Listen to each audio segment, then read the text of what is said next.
Hi, I'm Andy Chandler. I'm VP of Customer Success here at Adjust. And we're bringing you today a webinar where we wanted to play a little bit with the idea of predictions for 2021. But I'd like to, first of all, have my partner introduce herself. Hi, y'all. My name is Katie Maddox, and I am Chief Product Officer at Adjust, based out of not so sunny today, San Francisco, but really excited to kind of be going through some of these predictions with y'all today. Great. So I thought we'd shake things up a little bit and not just do kind of the same old predictions about 2021 and the year ahead. As we saw last year, being in the predictions game is a dangerous job. I don't think anyone called 2020 quite the way that it happened.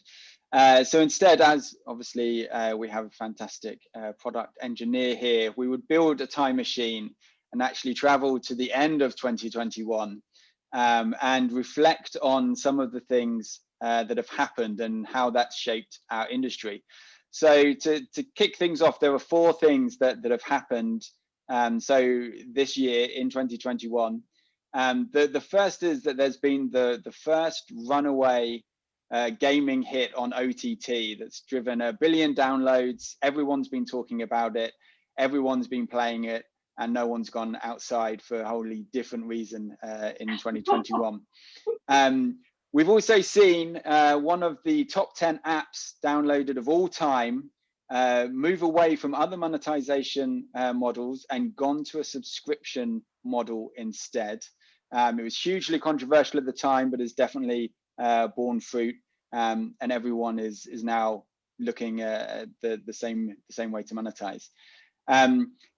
Thankfully, all of the industries that suffered through 2020 have also bounced back. We've all been on holiday. We've all been able to get our hair cut, which is slightly less digital, but just as important. And those industries have really looked to their user acquisition campaigns to be as strong as they can to get people back in the door as quickly as possible. And the last thing that's actually happened is the UX designer has now become the most sought after job in Silicon Valley and in tech hubs around the world, knocking data scientists off their perch for the first time. So with those events behind us in 2021, it was a crazy year, but we're here at the end. Like to take up that first OTT game that completely dominated and talk a little bit about the impact that you feel like that's had on our industry. Yeah, OTT especially kind of near and dear to my heart, as many of y'all may know, Game of Thrones, one of my favorites. So I think it's a very, very interesting space. Predictions have said that by 2024, about 30.4 billion is going to be going towards OTT. And I think that it's really interesting because everyone knows about the cord cutting. We're all moving towards connected smart TVs where we want content, we want it immediately, we don't want to wait. So we've seen a ton of different providers, especially on the streaming side, start to get very, very competitive. And I think this is where we're going to see some interesting movements. The moment Game of Thrones went offline was when we saw a huge dip in terms of the number of subscriptions for HBO Go. At the same time, we've seen all of these other providers kind of come into the space now where we've got Peacock. We have Hulu that bought a DSP. So ultimately, what's interesting in terms of OTT is that there's so many opportunities now across very many different devices to actually deliver a really cool user experience when it comes to advertising. And I think that that's where you go on to watch a show, Sci-Fi Channel or something like that. You get hit with ads of the days of old, and you're like, well, what was this? Why am I watching this advertisement on how to buy a lawnmower or whatever this was? Can I skip through to the next? The experience that you can actually get in an OTT space regarding advertising is really promising. I was watching a show the other day and I got a Charmin ad mid show as an advertisement or I could click to actually get it sent to my Amazon basket. So I would say that there's a huge potential to kind of change the advertising we were so used to in terms of broadcast media, where all of us just wanted to skip and get back to our content, to actually provide really engaging ways of getting users to experience your brand. Yeah, I think that personalization that you're able to then have in the broadcast is that's what's made the difference, and is why obviously the budgets will flow onto OTT. I had this a similar experience when I was served a car brand ad, and it actually had local dealers on a Google map there on the TV. Yeah. For me to say, well, this is where your local dealers are, and it does just elevate what obviously has always been a very strong medium for advertising and advertising funded, to that next level of engagement when you can really tailor those advertising messages to the audience. And that, I think that's interesting, because also that TV has been so dominated by advertising as the monetization model, but then obviously we've seen the disruptors in 2020 and now in 2021 looking at other models, and how that then translates back onto mobile devices and back into kind of more of the apps that we love. Yeah. So something else that was interesting, and I know we've all kind of taken different exercise approaches given the current state of 2020, but I was watching Bravo on Hulu, something I'm guilty for often, but I got served an ad for actually my favorite exercise app available now, which is Sweat by Kayla Itsines. And it's so interesting because I got a trial, and now I am a dedicated subscriber, right? And it was something where for me in the moment while I'm watching this, it's kind of like, okay, let me think about this. Is this a way I could actually, now replace my gym membership? Kind of doing it in the privacy of my own home, and making sure I kind of hit these certain benchmarks. And I think that that's a really interesting space where we did a study in the US. We saw 25 to 34-year-olds spend on average about $26 a month on subscriptions. And if you think about the behaviors that happened, especially with COVID, there's so many things that you're trying to kind of automate in your life so that, one, you don't have to leave your home, but two, for the ease of it, right? So your groceries, your exercise, maybe even your toothbrush. But there's all sorts of ways in which I think the subscription model is making a huge comeback. And even to that, we saw a really interesting case for New York Times, where, a year ago, I would have said, yeah, newspapers are really kind of the days of old, that's no more. But what we saw was actually subscription models for a lot of these companies that weren't sure how to transition into the digital age is a really interesting take. And so New York Times is kind of a great example where with a subscription model, they've now been able to make that transition. And they've been able to acquire a ton of new users, kind of in a very different demographic than what they had previously. And a subscription model, I think, ties a certain level of value for the content that you're going to get. And we didn't see that a few years ago, right? It was anything with a subscription that was an app was kind of, I don't want to pay for that. And now I think it's very much moved into, okay, I'm going to have a group of subscriptions I will pay for. They need to bring me a very specific value and have to meet this threshold, but I'm willing to pay a certain amount for. And I think that's pretty interesting. I know I've got a lot of them. Yeah, well, I think it's interesting because, I think five years ago, it was everyone uses, the stat was something, I think, like everyone uses 90% of their time on 10 apps. And now it's kind of gone that way into subscriptions, right? Where everyone maybe has, 5 or 6 subscriptions that, it's that $26 that you talk about is probably month to month, or definitely quarter to quarter, may even be different subscriptions, but you take out one put another one in. You know, with OTT, maybe you cancel Netflix and you pick up HBO Go, and then you go back and back and forth. And that's a real challenge, right? For the owners who are trying to then, you know, have that stickiness and be able to understand why they have audience that are breaking off and then are coming back maybe, and you know, it's a different set of challenges. Yeah, and I think that this is a really interesting piece as well, going back to just kind of exercise, health and fitness in terms of the app space. I have Sculpt Society, I have the Sweat app, and I now have the Peloton app, which has been heavily advertised on OTT recently. And what I've told myself is, okay, well, even if I put all of them together, that's cheaper on a monthly basis than my gym membership used to be.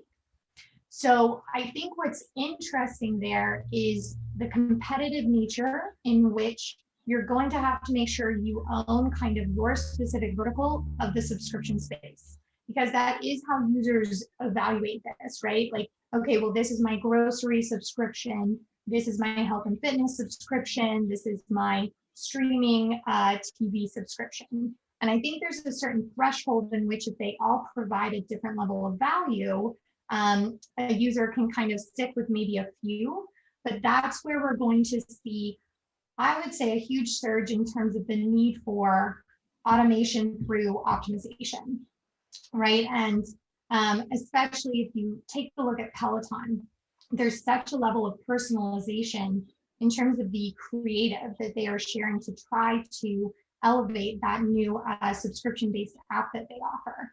And I think that this is what's really going to dominate in terms of the different brands that you're kind of evaluating. It's going to be which of those brands can learn faster, which of those brands can really personalize and tailor that content specifically to you, so that they can make sure not only they get you as a new user, but they retain you, right? And I think that that's so critical, because the moment a user kind of falls off or you see that they're no longer engaged, someone else is basically going to take that up. It's a very competitive landscape. And so finding ways in which, you know, you're testing all sorts of different dimensions when it comes to how you engage with your users, everything from messaging to design to the frequency. All of these are key pieces to understand what works with different groups of users.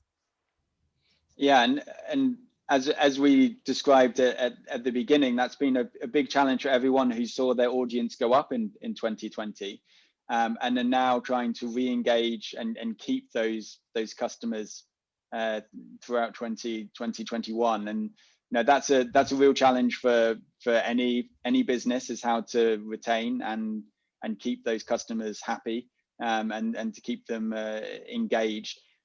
The ability to do that in scale is obviously then the most important thing, right? Because you have to be able to take the learnings that you have from your audience and apply it to a much broader set of people. Yeah, and I think what's key to that as well is a huge play in branding, because in a lot of ways, what can happen through automation, through optimization, you could unfortunately have groups of users that start to see your offering as somewhat commoditized, right? Like, I think if we go back to the idea of HBO Go with Game of Thrones, where how much stickiness and how much loyalty did those users have with actual Game of Thrones versus HBO Go? And that's where, if you think through it, it's going to be incredibly competitive to the point of commoditization in terms of the content that you can offer. And similarly, when it comes to fitness apps, I'm sure that some of the apps out there were not excited to see Peloton kind of gain momentum in that course. And I think that that's where ensuring that not only when you're going through kind of this optimization to acquire a user, but you're making sure to really build your brand, that's going to be ever more critical as well than before, because you want to keep those subscriptions, right? You want to keep those users in your lane. And a lot of times in terms of the product offering, when we're talking about automation, optimization for your ads, you can also do it for the actual products you build, right? At a certain speed, we're gaining momentum in all of these ways. It's only a matter of, months, even weeks, certain times where what you built can be copied. And I think that's where building brand into the way you engage with your users is critical. And Peloton's another really great example, right, where they've definitely done that. Yeah, for sure. I mean, my Peloton bike is better at hanging up clothes than literally any other device I have. So they've done a great job there. But I think, and Peloton again is a great example of this. But that user design and that being able to both seamlessly in some ways, but also disruptively get people in, very familiar immediately with the design of their app, with making it as easy as possible for people to use their to use their services, is then why we've seen the boom in UX designers kind of take over a bit from the data guys. Yeah, and I think that that's such a key piece, because a lot of companies, especially in Silicon Valley, were first to market with the concept of user experience and how that goes hand in hand with the brand, right? They're interlinked, and I think it's making sure that you have the experience from just awareness all the way to now I'm a consistent user of your product that has to be so intertwined. And I think one of especially the key pieces of user experience that we're seeing now is inherently tied to privacy. And we all know, especially with iOS 14, that has really kind of changed a lot of views that we have about our ecosystem. At the same time, iOS 14 is not the only one out there, right? We've got GDPR, we've got CNIL, we've got all sorts of other, what I would say, data privacy and security restraints coming from different countries and different regions. And in order to make sure that you're still delivering the value that you set for your brand and the offering that you have, the UX designer is going to be absolutely critical to this. Because how do you find a way when you've got to have, 10 different pop-ups and the onboarding of your experience takes 30 minutes? How do you make sure that the users don't fall off and that they're still enjoying and engaging with your brand? And it's no small feat.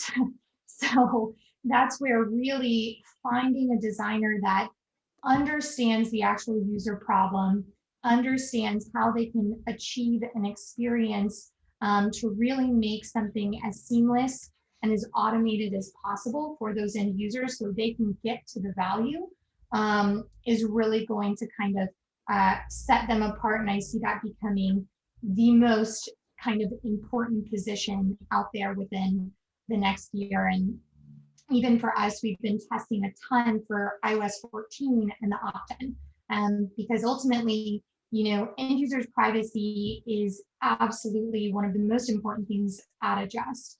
And at the same time, we want to make sure that users are still getting a really strong experience of understanding exactly what data is being collected and for what reason. And so what we've been doing as a part of this program we were calling Project Opt-in is from a UX perspective, testing out and actually optimizing towards consent in a transparent way. And so much of that has been down to the actual design and the way in which you can have empathy, the way in which you can actually drive very clear, now I understand why this is needed, kind of transaction almost with the end user. And we've seen for certain clients, them starting off at, a abysmal 5% opt-in rate, get it all the way to 60.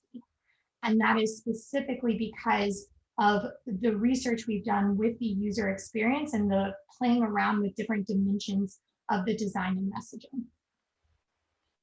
I couldn't agree more. And obviously we're sat here at the end of 2021, and it's gone swimmingly, and we've helped all of our clients overcome those issues. So we'll get back in our time machine. We'll travel back to January 2021, and obviously we'll write down all of these great things that we now know about the future in the Adjust blog, and publish it and look like geniuses. So it's been great to talk to you at the end of the year and at the beginning of the year, Katie. Thanks so much. Absolutely. Thank you. Thanks, Andy. Cheers.